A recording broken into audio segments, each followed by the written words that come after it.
Ou trouver de l'eau quand on arrive en hiver. Il y a des gens avec qui je suis en contact qui disent que la plupart des communes qui laissent l'accès aux vidanges et à l'eau ferment les bornes l'hiver. Ça veut dire que quand il commence à faire froid, ils coupent en fait. Donc il n'y a plus d'eau. Tu peux faire tes vidanges encore. Par exemple, je vois Saint-Pierre-en-Faucigny. Ils n'ont pas encore coupé là, mais ça va pas tarder. Peut-être d'ailleurs ils ont coupé. Tu peux plus faire l'eau. Il y a un moment donné où tu peux juste vider ta cassette, faire ta vidange, mais l'eau c'est terminé, il n'y en a plus. Donc bon, il y en a qui vont dans les cimetières. Donc ça t'impose un jerrycan, et puis bon, quand tu as 200 litres de flotte, c'est pas évident. Tu sais pas trop où aller.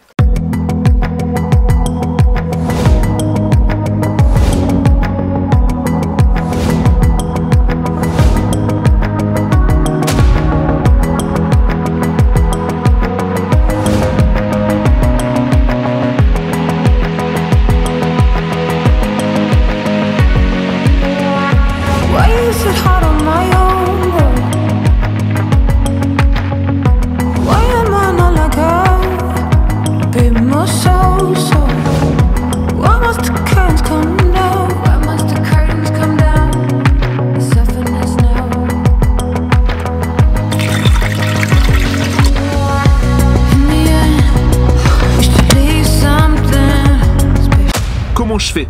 En fait, il y a plusieurs solutions. Quand tu es dans les endroits comme le mien, ici, où il n'y a pas peu de camping, il y a peu d'aires d'accueil pour les camping-cars, c'est un peu compliqué. Donc on a par exemple ici des bornes flot bleu. Donc flot bleu, tu les trouves sur internet, et tu as une carte en fait, une carte interactive qui n'est pas super bien faite, mais bon. Aire de service, donc tu as un... Je sais pas si tu vois bien... T'es camping-cariste, appuie sur je suis camping-cariste, parce que tu peux aussi être une aire d'accueil, tu peux te faire mettre une borne flot bleu chez toi. Et donc la flot bleu, aire de service, tu as une petite vidéo explicative. Flot bleu présente son nouveau site, www.flotbleu.com. C'est très bien, ok. Voilà, il a un nouveau site, que bon, ils auraient pu le faire mieux. Et puis tu vois, tu as une carte, en fait. Tu as une petite carte où tu peux, il faut te balader avec deux doigts, tu vois, tu peux agrandir la carte et tu peux voir. Alors tu peux voir qu'il y en a un peu partout quand même. Hein. Tu as cette solution-là. Et là, souvent, ça te coûte entre 2 et 3 euros pour pouvoir ravitailler. Ça t'ouvre la borne pendant, je sais pas, quelques minutes, je crois que c'est une vingtaine de minutes. Ça te permet de remplir largement. Ça, il y en a un peu partout. Nous, ici, on en a deux. J'en ai une à Cluse et j'en ai une vers Taninges, je crois. Et on en a une aussi sur l'autoroute, ensuite, pour aller vers Lyon. Donc, il y en a quelques-unes et je pense que tu peux en trouver un peu partout. Si toutefois, tu ne trouves pas les flots bleus, tu as les camping-car parks. Les camping-car parks, c'est ouvert toute l'année également. C'est des aires de stationnement pour camping-car. C'est souvent des anciens campings municipaux qui sont repris par camping-car park, en fait. Conjointement souvent avec la commune. Pour ravitailler, faire tes vidanges et stationner 5 heures, ça te coûte 5 euros. Quand tu peux pas faire autrement, ça peut être une alternative. Si tu veux y rester 24 heures, souvent ça coûte entre 8 et 15 euros. Et là, encore une fois, pareil, tu as une application, tu peux chercher, tu as une application où tu peux chercher en fait autour d'un lieu, autour de toi ou avec un itinéraire. Donc si par exemple, je mets autour de moi, il va me mettre les plus proches. Donc tu vois, on a... Tu as les prix à chaque fois. Bon là, il y en a une logiquement dans le 01, près de Seyssel, mais qui n'est pas encore ouverte. Tu en as une ensuite à Aix-les-Bains, tu en as une à Saint-Vulbas, enfin tu vois, voilà. Ça c'est ce que j'ai autour, mais c'est quand même relativement loin, hein, c'est pas juste à côté, voilà. Par exemple, à Aix-les-Bains, ça coûte 14,65 €. À Saint-Vulbas, ça va coûter 11,06 €. Alors ça se démocratise, hein. Il y en a une dans l'Ain, par exemple, près de l'endroit où j'habitais. Il y en a une à Saint-Trivier-de-Courte. Ça commence à se démocratiser, surtout dans les petites communes où il n'y a pas trop de tourisme, en fait. Hein. Mais ça le mérite tu peux recharger. Alors, tu as une carte, tu passes avec ta carte. Et ensuite, tu vas faire tes ravitaillements et tu vas faire tes vidanges, etc. Ça, c'est ce que je fais quand j'ai pas de solution. Alors après, il y a une possibilité d'aller dans les rivières éventuellement, hein, comme le fait par exemple, il y a certaines chaînes qui le font, hein, certaines chaînes YouTube qui le font, où après ils filtrent l'eau. Ça, c'est encore la meilleure solution. Mais enfin, quand tu n'as pas de filtration, que tu es en camping-car et que tu veux ravitailler en eau sans aller ouvrir la porte du cimetière, et puis c'est une solution aussi, mais bon, ça te fait trimballer les jerrycans, tu peux aussi t'arrêter sur les aires de stationnement d'autoroute, les aires où là souvent tu as de l'eau. Hein. Ça m'est déjà arrivé de le faire, mais c'est pareil, tu peux pas connecter un tuyau pour remplir ton réservoir. Et si tu as 150 litres ou 200 litres d'eau, ben, avec des jerrycans, ça fait quand même un paquet de voyages, quoi. Voilà, ça c'est ma solution. J'en parle parce qu'on va tomber en hiver et forcément vous allez avoir le problème. Hein, c'est un peu partout, on a ces problèmes-là. Il y en a beaucoup qui me disent qu'il n'y a plus d'eau. J'ai des abonnés à qui j'ai trouvé un camping-car qui, en ce moment, ont eu ce problème. Donc ça m'a donné l'idée de vous en parler, tout simplement. Alors j'en profite pour te dire que moi, je consomme à peu près 100 litres d'eau par semaine seul. Ça veut dire que mon réservoir de 200 litres me tient environ 2 semaines. Il y a la vaisselle, il y a, bon, quand je fais bouillir des pâtes, etc., je fais bouillir de l'eau, j'utilise l'eau de la cuve, sinon l'eau que je bois, c'est de l'eau en bouteille. Et une douche, c'est environ 7 litres. Hein, pour moi. Alors 7 litres, tu vas me dire c'est pas beaucoup, mais c'est vrai que c'est des douches qui sont vraiment flash et claires, parce que sinon tu te retrouves à faire des ravitaillements assez souvent. À titre d'info, moi, l'endroit le plus proche où je peux faire de l'eau, c'est Saint-Pierre-en-Faucigny jusqu'à ce que la borne ferme, et c'est quand même environ 25 km. Après je peux aller un peu plus loin, je peux aller à Cluse, et là j'ai une borne flot bleu, où là je paye 2 €. Et là, je peux me ravitailler en eau également, mais là, toute l'année par contre, parce que l'eau, là, elle est légèrement chauffée pour éviter de geler. Donc cette borne, elle est ouverte toute l'année. Je rajouterai quand même que je pense qu'il y en a certains qui vont dire « Camping-car park, c'est pas bien ». Dites-vous bien, vous qui voulez vivre en nomade, qui voulez faire du camping-car, le camping-car passera par là. Ça veut dire que bientôt, vous pourrez plus stationner à la sauvage. Et on sera obligé de passer par des terrains, des gens, et c'est pour ça que j'ai ouvert un petit peu le truc en disant que j'aimerais trouver alors on m'a parlé de campeurs, je sais plus quoi là, et en effet il y a un site qui existe, mais les prix sont pas du tout adaptés aux nomades. Moi ce que je veux, c'est une application qui soit dédiée aux nomades pour qu'ils puissent stationner partout. Camping Car Park fait partie de ces solutions, même si quelquefois, dans certains endroits à côté des grandes villes, c'est un peu cher. Et dans les endroits où ils sont moins chers, c'est 8 € et des bananes. C'est vrai que quand on stationne le mois, ça devrait être dégressif et c'est dommage que ce ne soit pas le cas. J'espère que j'ai 4 contacts d'informaticiens et de gens qui sont un peu dans le web et tout ça, qui se sont proposés. Donc je vais bien examiner, je vais t'appeler, toi qui m'as envoyé ce qui a pris la peine de me répondre, je vais t'appeler et on va étudier ensemble ce qu'on peut faire. Alors je pourrais pas faire, voilà, il y en aura forcément un sur les 4 qui aura la priorité, parce que bon, il sera peut-être plus à même de réaliser ce que j'ai imaginé, ce que je pense.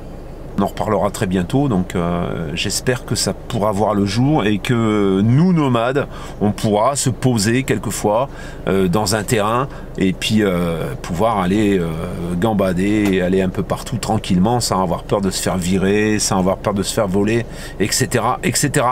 Notre chaîne, elle marche plutôt bien, et je dirais même elle marche plutôt très bien. On fait environ, et ça c'est grâce à vous, franchement c'est grâce à toi, je te remercie vraiment d'être aussi assidu et de suivre toutes les vidéos, parce que 5 vidéos par semaine c'est beaucoup. Mais vraiment, je suis très très satisfait, je suis très content. Alors ça a été beaucoup de travail, parce que ça fait 2 ans et demi maintenant que je suis sur cette chaîne en fait, et que j'essaie de la faire, de la dynamiser et de la rendre agréable à regarder. Donc le fait qu'on ait autant de vues, voilà, on fait sur 28 jours, on fait un peu plus de 300 000 vues. Pour nous, c'est énorme. Je n'attendais pas vraiment autant de vues. Alors les abonnés, c'est vrai qu'on rame un peu. Il y en a qui nous disent vous devriez avoir beaucoup plus d'abonnés. Maintenant, moi, je pense que ce qui compte, c'est que vous regardiez nos vidéos. Et ça, je pense que c'est le plus important. On est par exemple sur un taux de rétention qui est largement... par rapport au début, c'est vrai qu'au début on faisait des vidéos qui traînaient en longueur, et aujourd'hui, bon alors il y a certainement des sujets qui vous intéressent un peu plus, mais on est sur un taux de rétention, quand la vidéo est sortie, sur la première semaine, on dépasse largement les 60%, il y a des vidéos qui arrivent à 80% de rétention. Alors la rétention, c'est quoi? C'est le temps de visionnage. Ça veut dire qu'en moyenne, vous regardez 80% de la vidéo. Ça veut dire qu'il y a des gens qui regardent la vidéo du début jusqu'à la fin sans accélérer. Et ça, je pense que c'est énorme, et ça vaut largement tous les abonnés du monde. Donc je suis super content. Tout ça pour dire, c'est pas pour voilà, Je le dis parce que je tiens à vous remercier, c'est énorme. Mais j'aimerais aussi aider des chaînes comme je l'ai fait déjà sur des petites chaînes, mais connaissant, sachant le travail que ça représente, quand quelquefois je vois une chaîne qui mériterait plus et qui n'a pas vraiment la vision qu'elle devrait, parce que et en fonction de la durée, le temps de regard, vous cliquez sur la vignette ou pas, tout ça, ça compte et ça fait que YouTube va propulser la vidéo ou pas.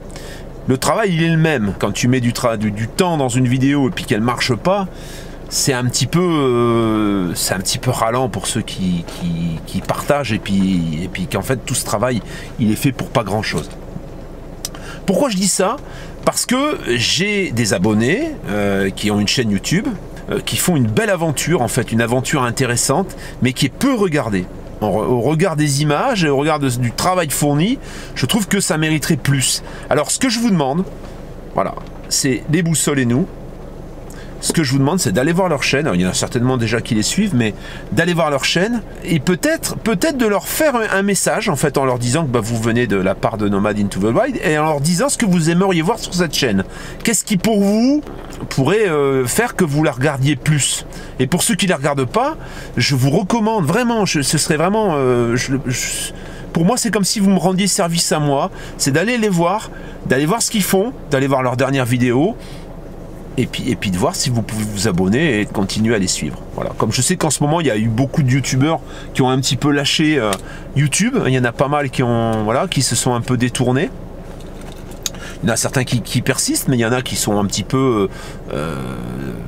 qui ont baissé un peu les bras, hein. Je ne vais pas tous les citer, mais j'en suivais et qu'on voit plus en fait, hein, parce que ils ont pas, c'est pareil, ils se sont plaints à un moment donné de pas avoir la vision qu'ils pourraient mériter, hein, qu'ils pensaient mériter. Alors moi de mon côté, Déboussolez-nous, j'ai décidé de regarder un petit peu, j'ai regardé quelques vidéos et je vais leur donner des conseils qui sont, voilà, je suis pas moi professionnel là-dedans, hein. Je suis un amateur et je me suis formé tout seul, mais j'ai appris certaines choses pendant mon parcours et je vais leur communiquer pour qu'ils puissent essayer d'améliorer l'audience, en fait, que les gens aient envie de plus les regarder.